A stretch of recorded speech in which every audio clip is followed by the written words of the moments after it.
This is the iPad 2 flex cable replacement video, and as you can see in this picture, the flex cable from this iPad was damaged. I'll show you a better shot here in a second. This is pretty common if the lens is badly broken at the top of the iPad.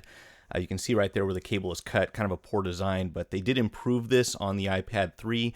However, if you're working with an iPad 2, you're going to run into this once in a while. So what we're going to do here is take this replacement piece and remove all the old hardware and the old flex cable and put this one inside. And as you can see, that'll have the lock button, the switch there, and then the volume controls all in one piece that connect on the bottom with a pop connector. And it's not so difficult. It's just kind of, once again, very complex, and maybe I should say it is slightly difficult because manipulating this cable without breaking it can be a little bit tricky. So you can see these are adhesived in. There's a series of screws. There's a rubber gasket here at the top that we have to take off to get to the power button. And before we can do that, we have to take off the main camera. So this little rubber piece will come off. It's just got some adhesive underneath it. And then we've got a couple screws here that go in diagonally towards the edge of the iPad, and another one on the right hand side that does the same thing. So you want to start by removing these two screws at the top, and of course keep these in order as usual. They are different sizes. You don't want to get any of these screws mixed up. And these are the two that hold the power button in place. And then we've got one down here on the side of the main camera. We're going to go ahead and remove that one, and that'll allow us to take this little metal panel off of the back side of the camera. Just be real careful if you're poking around here with tweezers. You don't want to poke anything or knock any chips off of the PCB in that area. And it looks like I went ahead and skipped to the other two screws here that hold the volume controls in place. There's a black metal plate here that's going to come out right now.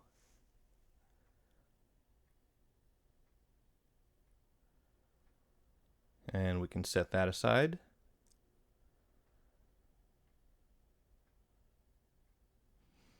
And then again, we have a screw that kind of goes in diagonally towards the edge of the tablet.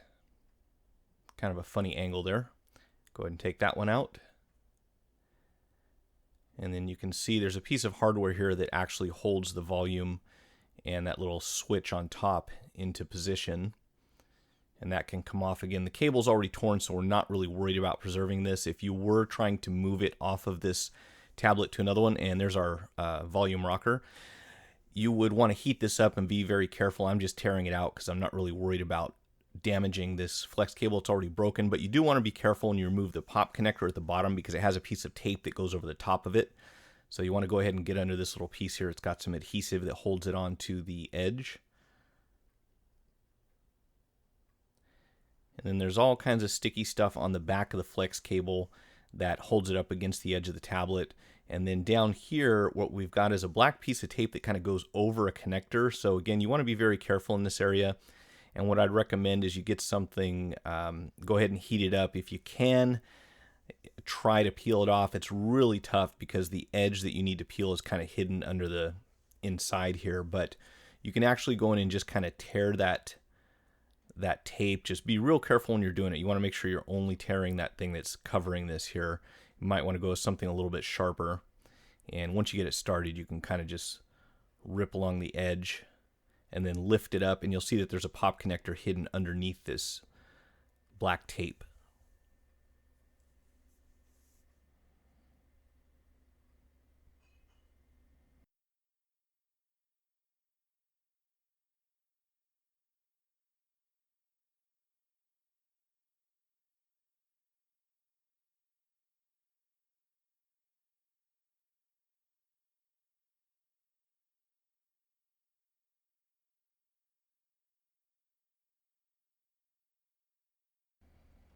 And you can see the cable actually tore right there. So once we get that disconnected, you can go ahead and pull this out. Again, it's going to stick to the back of that tape. But if you're very careful, you should be able to preserve the stuff that's in there, and that way we can kind of tape down the new connector once we have installed the cable.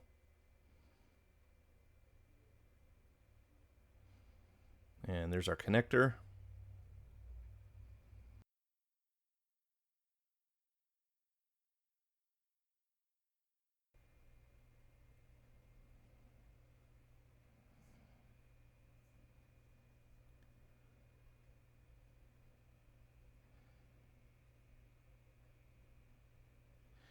here we've got this little metal panel that could have come out earlier, but at any point go ahead and remove that, and then you'll have another pop connector here that attaches your camera on the inside. Just go ahead and remove that, set it aside, and you've got a plastic housing that the camera sits inside, and it's got one more screw there on the left hand side that we'll have to take out.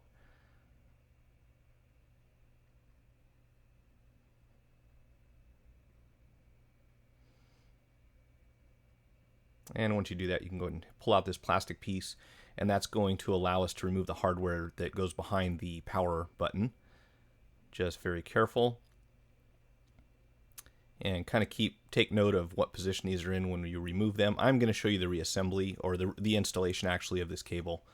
But always a good idea to make sure you know which direction these things are facing when you take them out.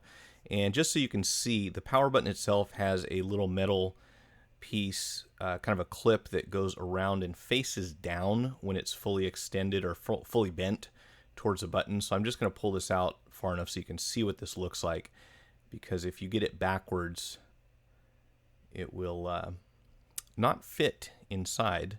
Now we got some more of the old cable here that I'm just removing. Again, that just kind of peels out.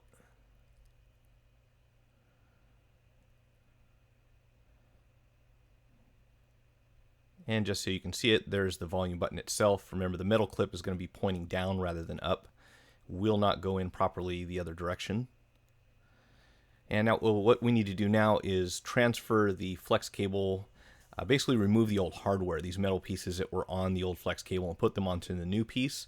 So I'm going to heat that up a little bit, and then we'll just peel it off. It's got some light adhesive underneath it. And unfortunately, the adhesive that comes with your new flex cable generally is not going to be all that strong, so sometimes you have to replace some of the adhesives.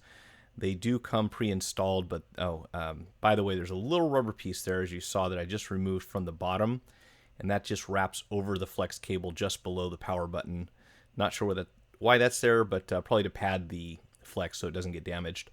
So once you pull that piece off, you can actually just go under here and kind of pry this out, either with a pry tool or a razor blade if you're very careful, and just pull that away. Just like that.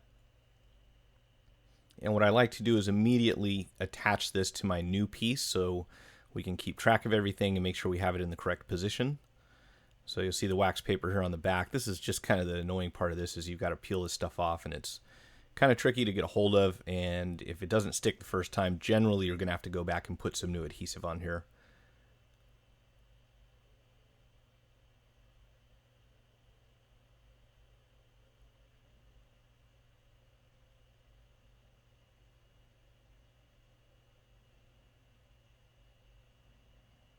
And later on you'll see that that did not stick as well as I thought it did, so I had to go ahead and remount, put some new adhesive on it.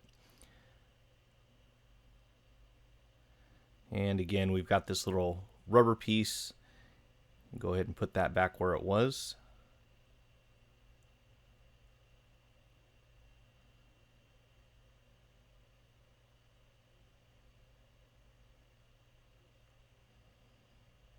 And now we get to move the volume button hardware over.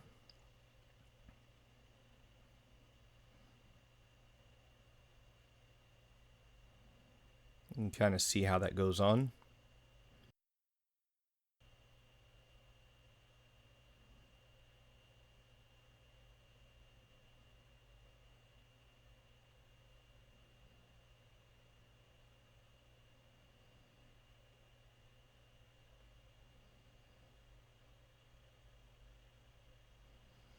And this is actually the switch here on the side, and I'm kind of doing this as I go. So I've actually still got the volume buttons connected, but I'm going to go ahead and detach and then install the new switch right there, so you can see exactly where that goes. And of course from here we'll just continue on down and remove the old volume buttons and put these onto the correct location. And as you go, you can just kind of peel off that wax paper and apply the new adhesive, or stick the cable to the hardware rather.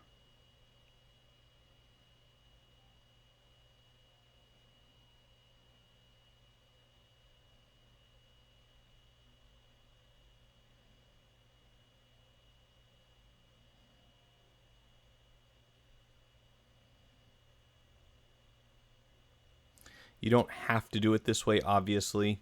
If you want, you can remove the whole piece from the flex cable. I just wanted to make sure everything stayed in order. And hopefully this is apparent as far as how it's going to be installed.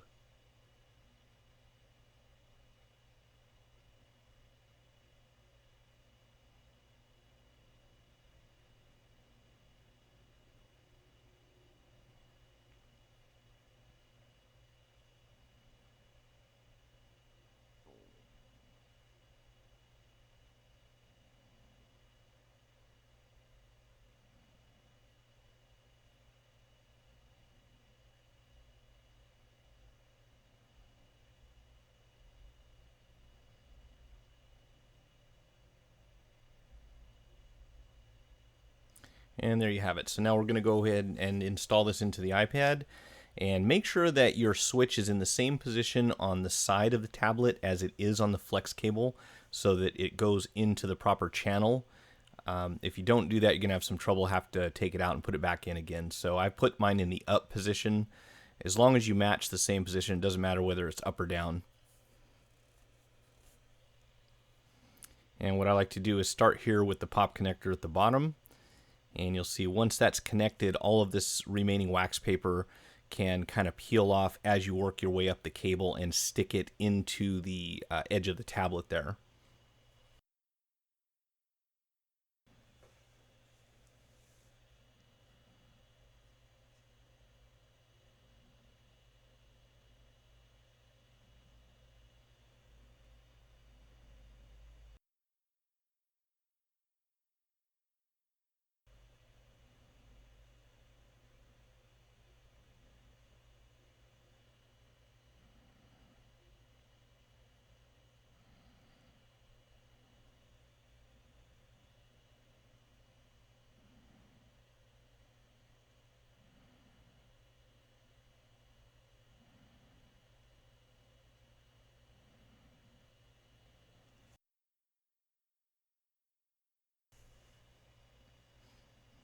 And this little square piece that goes over the top here, I actually had to go back and put some more adhesive on this. It was pretty weak.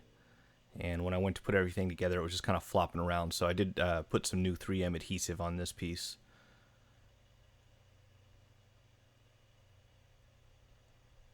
You can see the thinner stuff kind of holds pretty well. But if you have anything heavy, it seems like the adhesive they use just isn't always strong enough. We peel these off, and then we can go ahead and put our volume rocker back inside. Make sure that's in the right position.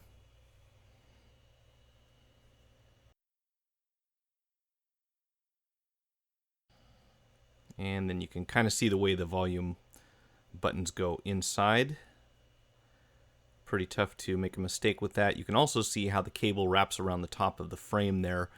And when they manufacture these things, they actually put adhesive on the entire lens all the way around the perimeter, and it sticks to these flex cables, which is why you end up having that problem where they tear if you're not really careful, or if you have a particularly bad shatter right in this area. It's pretty tough to get them off when they're really broken badly. So you want to make sure these buttons are popping when you click on them. Make sure they come back.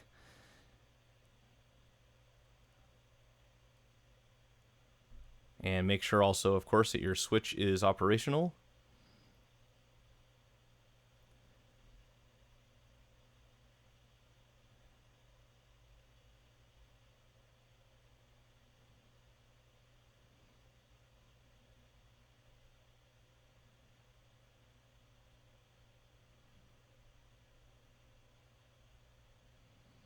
And then we have our metal retaining clip here that holds that in position, in addition to that one angled screw down at the bottom of the volume controls. And then the top end here is kind of interesting. This cable kind of snakes its way around the outside of the frame. You'll have to take a look at the video to really understand. It's difficult to explain, but you want to work this up until the power button is in the correct position, and then of course it tucks under that little metal ledge on the edge of the frame. And again, remember to take off all this wax paper so that the adhesive will stick. And you can see that my adhesive on this one is not holding up, so in a minute here I'm going to have to go ahead and reapply some 3M on this so that we can get this thing to stay in one piece.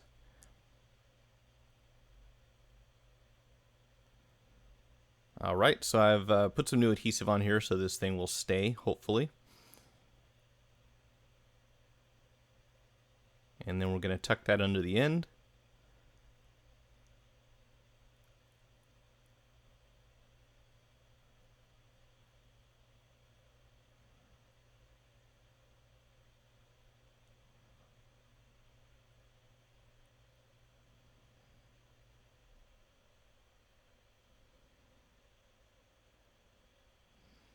And we can go ahead and put our 2 screws back in.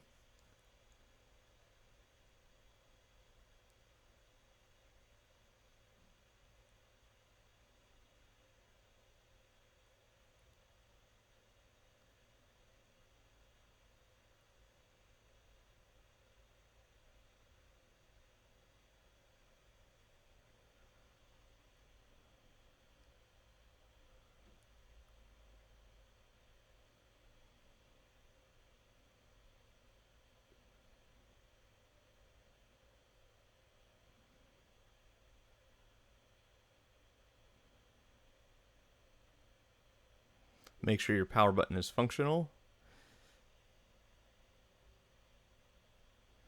And then we want to try to get this flex cable over to the side as much as possible so that the camera does not pinch this cable at all.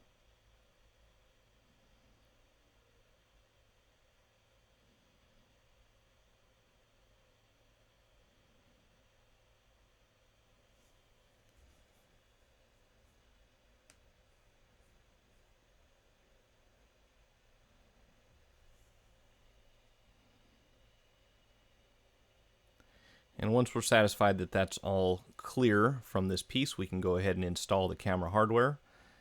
And of course, we'll want to plug in the LCD and the lens before we put any adhesive onto the lens. Make sure the camera volume, all the controls, everything that we've come into contact with is in fact functioning properly before we finish, or before we put the adhesive on and install the lens, because once we do that, it's never fun to take them off again.